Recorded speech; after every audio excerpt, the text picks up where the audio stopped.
Ilang beses na sinita ni Presiding Officer Senator Cheese Escudero ang prosecution panel habang nagsasagawa ito ng direct examination sa hostile witness na si Gina Acosta. Kinontra rin ni Acosta ang paggamit ni Attorney Amando Ligutan ng terminong modus operandi para ilarawan ang proseso ng paghawak at pagbibigay ng confidential funds. Si Sheena Torno magbabalita live. Sheena?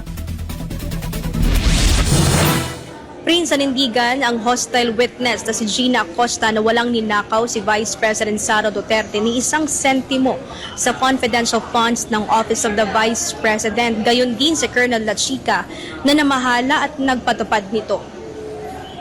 Sa Day 17 ng impeachment trial ay muling humarap si Gina Acosta, dating Special Disbursing Officer o SDO ng Office of the Vice President o OVP. Nananatili ang talakayan sa Article 1 ng impeachment complaint na tumatalakay sa umano'y maling paggamit ng confidential funds ni Vice President Sara Duterte. Sumentrong pagtatanong ng prosecution sa 125 million pesos na withdrawal, 4 na traveling bags, confidential funds ng Davao City, at umano'y paglabag sa Joint Circular 2015-01. Inusisa rin ni Attorney Amando Ligutan ang tree planting activity, safe houses at milyong-milyong pisong halaga ng medical at food aid. Tinanong din niya si Acosta tungkol sa umano'y 500 million pesos na confidential funds na binigay kay Colonel Raymond Lachica mula 2022 hanggang 2023. Ilang beses hinanapan ng paglilinaw ni Ligutan ang testigo sa mga naging transaksyon.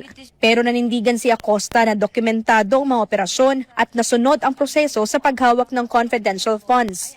Walang nakasulat na 125 million pesos yung natanggap ni Colonel Lachica galing sa'yo sa araw na yan.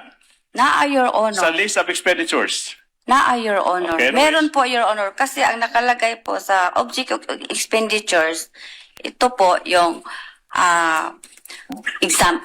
purchase of information amount, then purchase of reward amount, then ano pa yung mga expenses, then total 125 M. Yes. So, doon ko siya pinareceive, Your Honor. Binigyang din ni Acosta na alam niya at pamilyar siya sa mga patakaran sa paghawak at liquidation ng confidential funds ng OVP sa ilalim ng Joint Circular 2015-01. Aminado siyang wala siyang personal na kaalaman sa aktwal na confidential activities, pero naniniwala siya na tama ang pagpapatupad ni Lachica sa paggamit ng confidential funds. Sa direct examination, sinita ni Presiding Officer Senator Cheese Escudero si Ligutan matapos umanong maging argumentative ang isang tanong nito. Ma'am, Po. hindi ba ito isang scam o tahasang panlililag sa pera ng Argumentative, Your Honor. kababayan? Argumentative. Counsel, it's not only argumentative, but kindly use appropriate language as well inside this court. Your Honor, may we move to strike that last question, Your Honor, for being impertinent, Your Honor. It's very much pertinent. I tend to agree with counsel for the respondent. The word scam is stricken from the record. It did not come from the witness's mouth. Itinama rin ni Acosta ang mga tanong ni Ligutan tungkol sa paggamit ng confidential funds sa Davao City. Ito'y matapos gamitin ng prosecution panel ang terminong modus operandi para ilarawan ang proseso ng pagbibigay ng pera sa isang hindi bonded na security officer at pagbawi sa acknowledgement receipt. Muli itong penisyon ni Escudero at nilinaw na maaring magkaroon ng ibang kahulugan ang terminong modus. Modus operandi, in English, in simple English, it means method, a procedure, nakagawian, practice, modus. Tama po ba? Objection, Your Honor. It's misleading. Counsel, we both know modus has a secondary and double meaning. We can always use, is this the standard operating procedure that you followed when you were SDO in both Davao and under the OVP? Sa halip na modus operandi, sinabi ni Acosta na ito ay Standard Operating Procedure o SOP na sinusunod sa paghawak ng confidential funds sa Davao City at maging sa Office of the Vice President.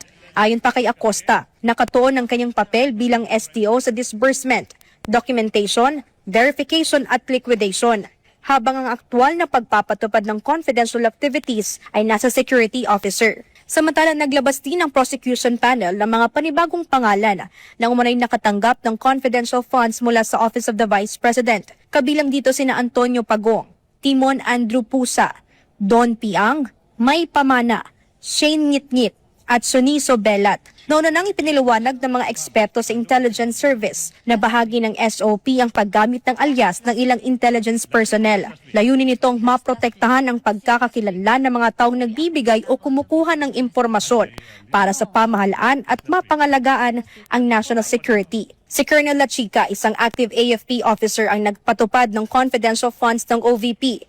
Karaniwan na ang mga security officer na may access sa confidential information ay maring aktibo o retiradong military personnel na may kaugnayan na background sa intelligence. Samantala, Prince, sinabi naman ng prosekusyon na hindi nila inaalis yung posibilidad na hilingin sa Senate Impeachment Court yung pag-issue ng subpoena para kay Colonel Lachica para humarap bilang testigo sa nagpapatuloy na impeachment trial. Sinabi naman ng prosekusyon na pagdating sa timeline ay hindi nila masabi kung kailan nila ito hihilingin. Maraming salamat, Sheena Torno, sa iyong live report.